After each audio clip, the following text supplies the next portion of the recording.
It's time for the running back video. Top 3 sleepers that my AI powered projections think could break out this year at running back in fantasy football. I've been playing fantasy football for the last 20 years. I win about 40 to 50% of all the leagues that I'm in, a very high percentage. A big reason is because I'm good at identifying the running backs who are going to break out. Watch my other video if you want to see my running back methodology. Number 1, we have Jaden Blue on Dallas. Dallas has a great environment for a running back. Dak Prescott, CeeDee Lamb, they can get the ball down the field effectively. Plus George Pickens is actually a pretty solid upgrade for that offense as well. Additionally, my projections have them as one of the better offensive lines in the league and still a solid defense. Despite losing Micah Parsons, they did get an all-pro defensive tackle in return. This defense is going to be good enough to keep the running backs on the field and relevant. Yes, Javonte Williams is currently the starter, but he's been awful the last few years. I do actually still kind of like him as a later pick if he falls to you, but Jaden Blue is the guy with the highest upside here. The main knock on him seems to be that he's undersized, but I see that as being a more antiquated way of viewing running backs. I got Bucky Irving in all my leagues last year because he also was undersized, but we know how that turned out. These undersized running backs are good receivers like Jaden Blue is, so he's a dual threat.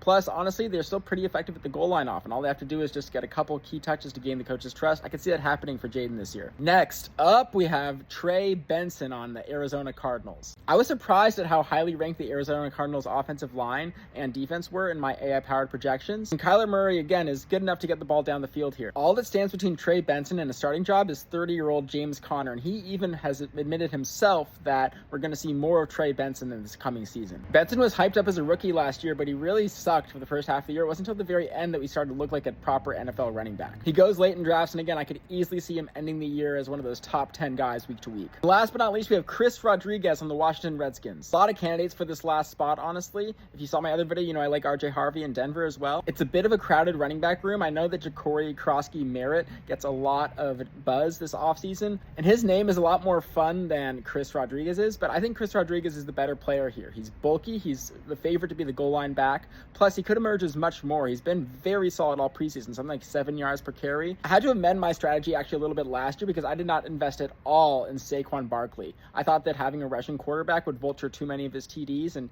yes, it did happen, but we know that a running back now still is capable of having a great season even with a rushing threat quarterback. The same is true for Washington and Jaden Daniels. As I said, there are a lot more sleeper running backs that could emerge as top 10 guys by the end of the season. If you're curious about some of that, go to my site, fansports.com, up here, and shoot me an email. I'm working really hard to get those rankings out for you guys. They'll be out soon. Let me know what you think. See y'all in the next one. Stay learning. Peace.